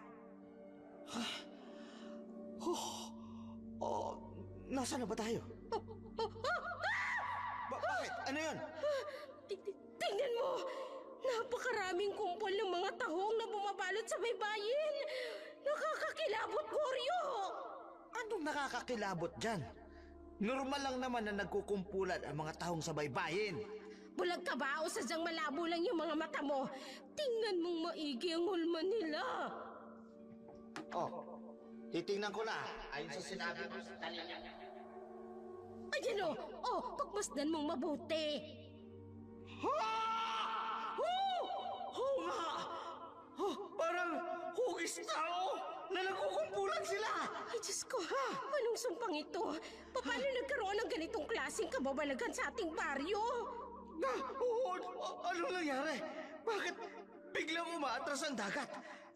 Kanina lang hanggang binti ito. Ngayon, mababo na. Baka dahil nag-low tide na. Parang hindi mo alam ang kilos ng dagat. Kayong isa ka namang mangingisda. Sandali. Sandali to rin. Dali lang. Tingnan mo. May kakaibang nangyayari sa paligid. Gumagalaw ang mga tahong! Delikado ang lugar na ito! Teka lang! Ang putik! Bakit pinipigilan ng mga binti ko na gumalaw? Para itong kumuloy! Goryo! Goryo, tulungan mo ako! Lumulubog ang isa kong paa! Ay, naku! Goryo! Pwede, ano bang klaseng lugar ito na puntahan natin? Bakit mo ba kasi ako dinala rito? Ikaw ang nagdala sa akin rito! Ikaw kaya nagyaya! Pinipigilan kitang lamunin ng dagat, tapos ngayon akong sisisihin mo! Tulungan mo na ako! Paano na tayo ngayon? Paano tayo lumulubog? Gumawa ka ng paraan, hindi natin mariresolba ang kaso sa baryo kung mamamatay tayo ng ganito! Hindi ko na rin alam kapag pinipili ko kumilos, lalo akong bumabor! Ganito. Tumawag tayo ng tulong. Hindi tayo makakaahon kung magpupumilit tayong kumilos! Sige! Palitan tayo ng pagtawag Sige! Tulong! Tulong! Tulong! Kami rito! Tulong! May nakakarinig ba? Tulong! Tulong! Sa hindi maipaliwanag na dahilan, sa isang iglap, natuyo ang bahaging yun ng baybayin at nang mapansin nila ito ay agad nilang sinubukang umalis. Pero unti-unting nilalamo ng putik ang kanilang mga paa. Sadyang pinapahirapan sila ng nilalang. Ang pagbibiro nitong laro na kanina'y nauwi sa unti-unting pagpapahirap sa kanilang dalawa. Samantala, si Bebang naman ay mag-isang nagtungo sa bahaging yun ng baybayin. nagbabaka sakali na bawiin ang kanyang pakikipagkasunduan sa nilalang na yun. Diyos ko, hindi na talaga kinakaya ng konsensya ko ang mga nangyayari. Gusto ko nang matapos ang ugnayan ko sa nilalang na iyon. Tonyo, ano bang dapat kong gawin? Kanino ako hihingi ng tulong? Hindi na kaya ng konsensya ko na dumami pang matutulad kay Tomas. Susubukan kong sundin ang sinabi ng albularyang nakausap ko. Kung dala-dala ko ang kwintas ni Tonyo, ito ang sagot sa lahat ng problema ko. Ibibigay ko sa kanyang bagay na pag-aari niya. Diyos ko, gabayan niyo ako sa lahat ng gagawin ko. At sana'y matapos ang lahat ng problemang ito. Sa kanyang paglapit sa pangpang, napansin niyang mas dumami pa ang mga tahong. At dito'y nakumpirmang sa pagkuha ng buhay ng nilalang ang kapalit ng pagdami ng mga tahong sa lugar na iyon. Bitbit ang tapang at determinasyon. Nagpatuloy siyang lumapit sa kalagitnaan ng pampang. Bungad pa lamang ay nakita niya na ang pagkawala ng tubig sa parting yun. Anong nangyayari? Nawala ang tubig. Tulungan niyo kami! Nilalabo kami ng putek! Tulong! Ayoko pa mamatay! Tulungan niyo kami! May ibang tao rito. Pero sino? Tulong! Paano nila nalaman ang lugar na ito? Koryo! Mukhang mamamatay na tayo. Walang ibang nakakaalam ng lugar na ito kundi tayo pa lang. Teka sandali! Huwag mo naman samantala ng pagkakataon. Bakit lulubog na tayo, nakayakap ka pa sa akin? Kabigat ka pa eh! Huwag magalaw! Huwag kang titigil. May tutulong sa atin. Pagtiwala ka lang. Sinong tumatawag ng tulong? Paano kayo napunta rito? Narinig mo ba yon? Koryo, may taong tutulong sa atin! Tutulong! Nandito kami sa gitna! Nilalabo kami ng putek! Oh, Diyos ko! Paano kayo napunta dyan? At bakit kayo nakalubog? Bebang! Ikaw pala yan! Ay, mabutit narito ka! Isa lang ang ibig talagang sabihin. Matagal niya nang alam ang lugar nito. Tulong! Bebang! Tulungan mo kami! Kalahati na lang ng katawan namin na nakalubog. Nahihirapan na kaming huminga. Sinasabi ko na nga ba? May kinalaman ka talaga sa lahat ng kaguluhang nangyayari sa ating baryo. Ikaw dapat ang sisihin kung bakit kami naririto. Ho? Sandali lang. Magpapaliwanag po ako. Pwede ba, Turing? Isang tabi mo muna ang paghihinala mo kay Bebang. Nasa bingi tayo ng kamatayan. Inuuna mo pa yung hinala mo kay Bebang. Patawarin niyo ako. Hindi ko kagustuhang mangyari ang lahat ng ito. Unawain niyo na muna ako. Turing, ano ba? Manong isipin mo muna ang kaligtasan natin. Itigil mo na ang paninisi mo sa kanya. Ay! O sige, pinapatawad na kita. Basta tulungan mo na kami. Ayoko pang mamatay. Sandali lang, maghahanap ako ng mahabang kahoy. Si Raulo ka ba? Ngayon mo pa talaga naisipang sumbatan si Bebang, ha? Paano kung iwan tayo niya na sa ginagawa mo? Humingi na nga ako ng tawad, di ba? Pasalamat ka, mabait si Bebang. Nako, teka, huwag kang magalaw. Parang gumagalaw yung kamay mo eh. Anong gumagalaw? May hinahawakan lang ako, hindi ikaw. Heto na yung sanga. Hawakan ninyo at abutin. Dali na. Biglang sumakit ang liig ko. Pakiramdam ko ang kwintas na suot ko ang humihigpit. Oy, ako na munang mauuna. Ihamak naman na mas lubog ang katawan ko kaysa sa'yo, Goryo. Sige na, humawak ka na. Humawak kayo na mahigpit. Hihilahin kita. Sige. Ay, Diyos ko. Tulungan niyo ako. Bigyan niyo ako ng sapat na kalakasan. Ay, ayan na. Umaangat na ako. Sige pa, Bebang. Hila pa.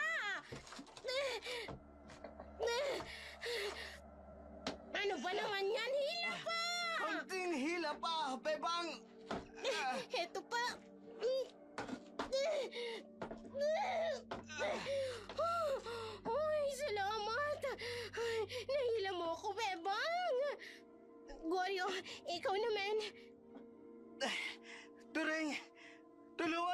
Bebang! Pumusto ka sa likod! Oo na, eto na nga, oh. Hila! Ang Diyos ko. Ang lig ko. Sumasakit. Hila, Turing! Mukhang nanghihina na si Bebang! O, eto na nga, oh. Hila! Hila na, eto na, oh. Ah! Ah! Ayan, umaangat na ako. Konting lakas pa! Eto na, eto na. Turing! Katiwa!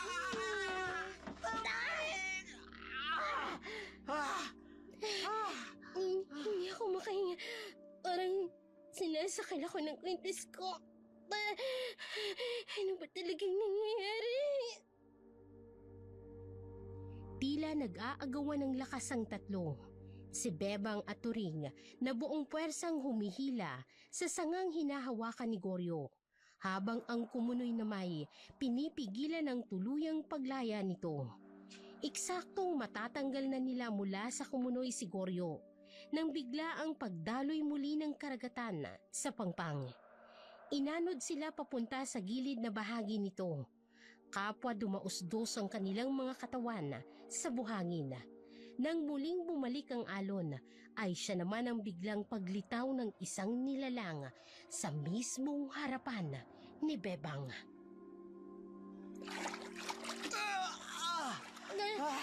Salamat! Nakawala ako. Ang lakas ng ampas ng tubig. Bigla tayong inanod. Bakit ka nakialam? Ang lig ko. Ay! Anong klaseng nilalang yan, Goryo? Tingnan mo! Tingnan mo ang itsura! Ay! Sinasakal niya si Bebang! Ay, Diyos ko! Anong gagawin natin? Anong gagawin natin? Hindi ko na alam! Gawin mo na. Usapan natin. Ayoko nang lagyan ng buhay ng mga kababaryo. Anong akala mo sa isang nilalang na katulad ko? Bumabawi ng sumpa? Nagkakamali ka, Bebang! Walang bawian ang pakikipagkasunduan sa nilalang ng karagatan! Goryo! Ano? Tutunga ka na lang dyan! Ano ba? Ano gagawin natin? Nakakatakot na nila lang eh. Hindi natin siya kakayanan.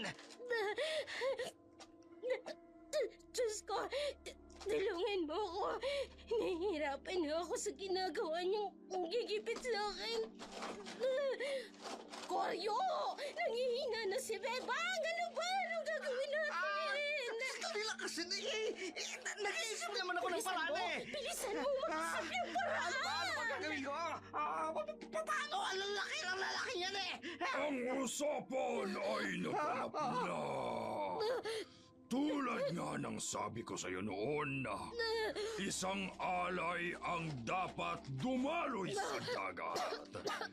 Isang bagay na magpapanatili ng balanse ng kalikasan. Pakiusap, tutumbas ako ng pera at tiyas ang buhay ng mga taong ninanais mo. Pakawalan mo ng mga kasamahan ko. Ay, Goryo, ano ba? Kumilos ka na! Ay, naghanap na ako ng ibang paraan para matulungan si Bebang. Ano ba, Goryo? Kumilos ka naman! Sige lang, natatalatan ako sa'yo. Ikaw kasi. Bahala na. Hay! Hay! Aso ang naulik pa na susukoy. Bitiwan mo si Bebang! Anong... Bitiwan mo siya! Ay! Goryo! Goryo, lumingon sa'yo! Lumingon sa'yo! Ay, ang sabi niya, bitawan mo si Bebang! Eto! Ang kamay ko! Hinampas mo! Lumuhog ang pagkakahawak niya sa akin. Mahulog ako! Ikaw! Anong karapatan mong saktan ako? Goryo! Goryo si Bebang! Nabitawan niya na! Nabitawan niya Oo, na! nakita ko rin. Salamat! Salamat! Bebang, magpahinga ka muna rito sa tabi, ha? Kami na muna bahala sa kanya. Kailangan ko lang ng konting panahon. Libangin niyo siya. Ako lang ang maaaring tumapos sa kaguluhan ito. Tulungan niyo ako. Sige. Hindi ko alam kung anong plano mo, pero magtitiwala kami sa'yo. Nagpapakamatay ka ba? Mababang uri ng nilalang! Ay, nako, hindi kita uurungan. Wala akong pakialam kung isa kang halimaw o aswang ng dagat. Wala kang karapatan na pagharian ang teritoryo namin. Hoy, Turing, ano bang pinagsasabi mo dyan? Sumakay ka na lang kung gusto mong mabuhay o ano ha. Mga pangahas na mga tao! Ako ba talagang nagawa ninyo kalabanin? Humanda kayo sa akin! Ay, Diyos ko po, Diyos ko po. Mukhang mapapasubo ako sa kayabangan ko. Turing! Ang alon! Hahapa sa atin! Mag-ingat ka! Hindi ko kayo mapapatawad!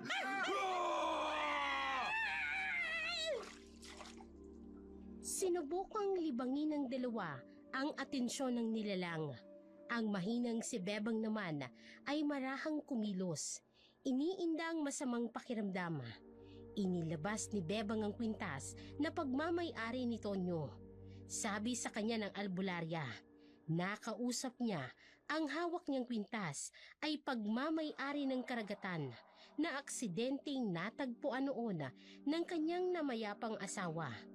Ito pala ang punot dulo kung bakit ganoon ang lakas ng loob ng nilalang na yun na makontrol ang pamilya ni Bebang mula pa sa kanya.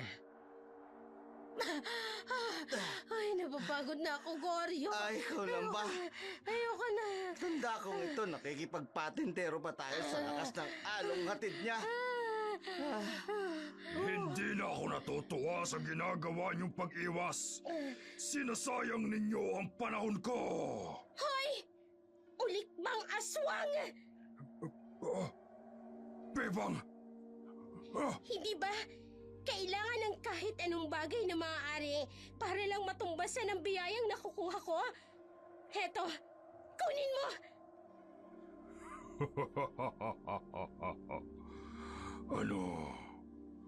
Anong mapapala ko dyan? Akala mo ba magagawa mong baliktarin ang kapalaran ng buong baryo mo gamit lang ang bagay na yan? Bakit? Hindi ba? Kaninong walang kwentang tao mo naman narinig ang bagay na yan? Kung tutusin, sa akin galing ang bagay na yan. Parte yan ng pagkatao ko na kusa kong iniagis sa karagatan para makapansiliw ng mabibiktima.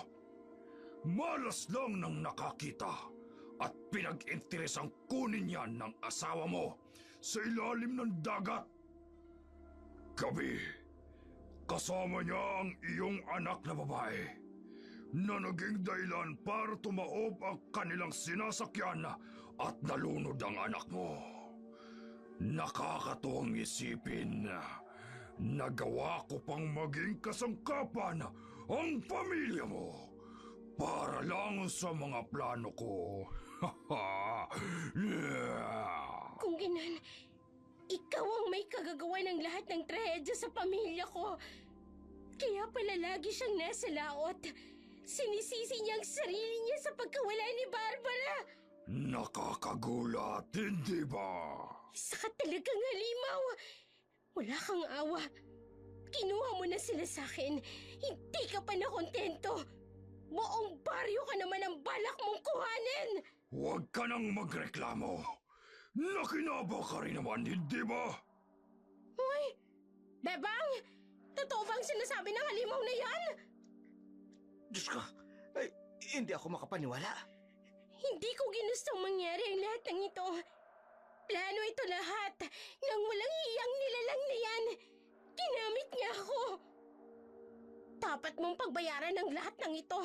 Ikaw ang nagkanulo sa buhay ng ating mga kababaryo. Hoy, unawain mo nga siya, Turing. Hindi niya ito ginusto. Biktima lamang siya ng maling pagkakataon. Patawarin niyo ako. Inaamin ko ang pagkukulang ko. Kaya nga't heto ako. Tatapusin ko ang ugnayan ko sa halimaw na yan para makalaya ng ating baryo sa sumpa ng mga tahong niya. Paano ba? Buhay ang kapalit sa biyayang iyong nakamit! Ano na ngayon ang gagawin ko? Paano pa kami nito?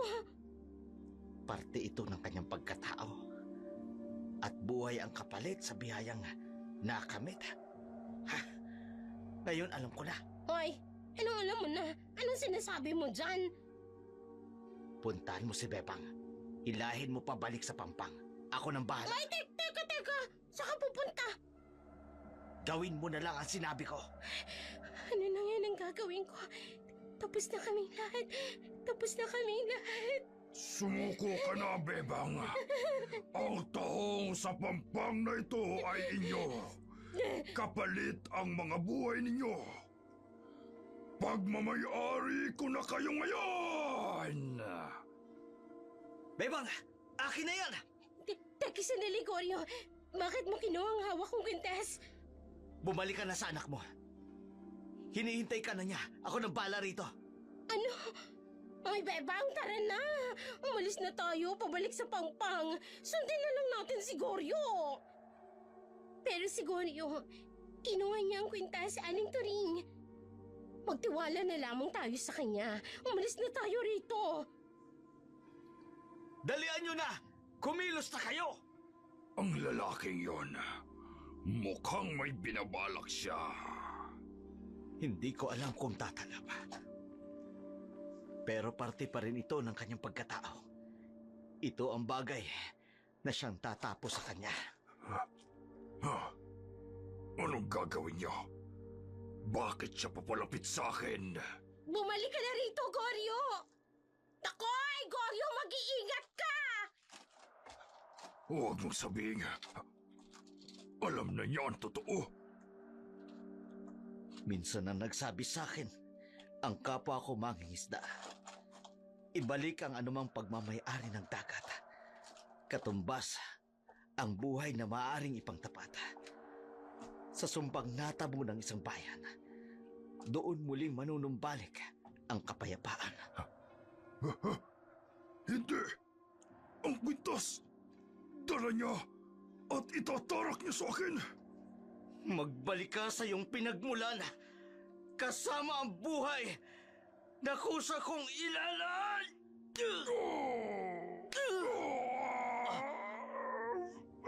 Paano mo na lamang iyan rin ang kahinaan ko? Wala kang maitatago sa isang mangingisdang katulad ko. Matanda mo na kung maituturing sa iyong paningin. Kailanman, hindi mo ko magagawang linlangin! Wisot ka!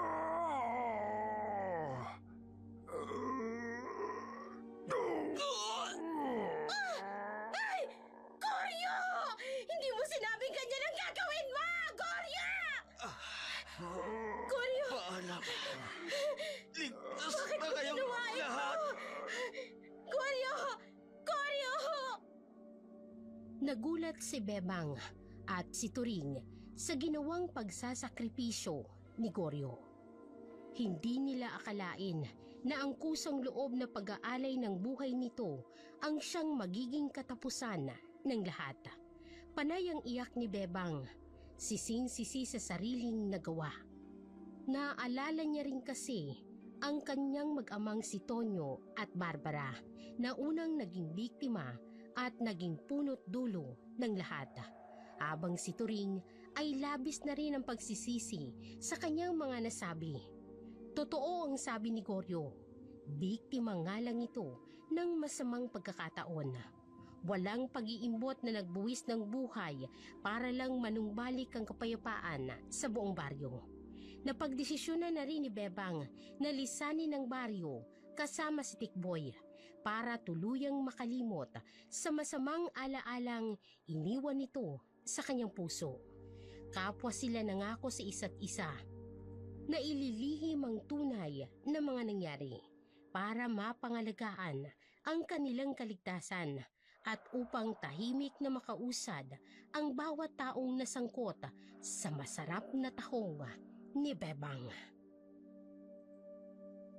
Sa ngalan po ng buong pwersa ng Oragon Creator, sa ngalan po ng aming mga scriptwriters, technical operator, at sa ngalan po ng ating mga batikan at magagaling na mga dramatista, kami po ay buong pusong nagpapasalamat sa inyong walang sawang pagtangkilik ng mga video po na aming ina-upload. Kami po ay bumabati sa inyo ng Merry Christmas and Happy New Year! At bago po tayo maghiwa-hiwalay, magbabasa lang muna po tayo ng ating mga chatters sa ating latest video upload. Maraming salamat po kay RG Sigana Lumasay. Ganda po ng story, makakakuha po talaga ng lesson kung ano po ang ginawa mong masama, sa'yo din po mangyayari at sa inyo din babalik. Maraming salamat din po kay Ma'am Imelda Pascua. Ganda sir, gandang tanghali po sir, D, at sa buong team. Ayan, maraming salamat din po Ma'am Imelda Pascua. And of course kay Grace Petito, yan, Petichu, yan.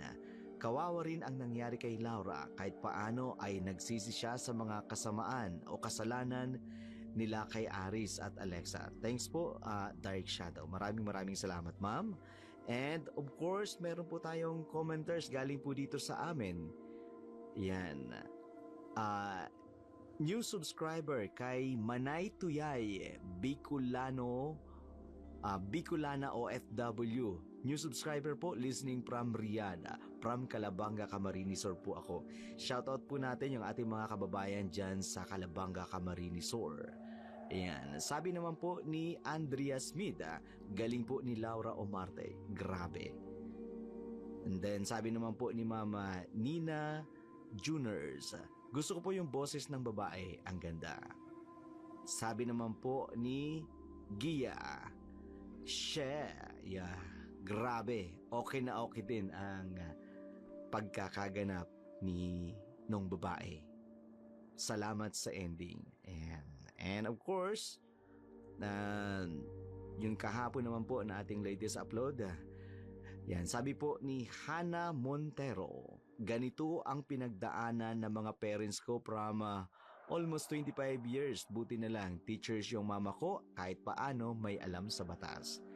Sabi naman po ni Chona Bainosa, yan, walang batas para sa ating mga mahihirap, kaya mas magandang idaan na lang sa kulam sa taong mapang-api sa kapwa. Wag naman, pairalin pa rin ang batas. Yan. Sabi naman po ni Playma Hired, yan. Silent listener po from OFW, this channel deserve more views. Yan, salamat talaga po. At magagaling po ang mga voice actors. Yan, salamat po sa inyo. And kay Marisol Pipano, napakagaling na mga tauhan. I love it. Gustong-gusto ko po talaga na tinatapos at nakakatuwa po sa time na may nabaliw po si Don. Tawa ng tawa at napapaubo pa. Yan, shout out from UEA Adjaman. God bless po. Sabi naman po ni Catherine Pantinghalo, gandang gabi Dark Shadow. I'm back again. Salamat sa magandang upload. Sabi naman po ni Vicky Yabot, ayan, si Marcelo kaboses niya yung kontrabida sa pelikula. Maraming salamat po sa inyong lahat. At hanggang dito lang muna ang ating shout out. Sa muli po, kami ay buong puso nagpapasalamat sa inyo. Magandang gabi po at salamat.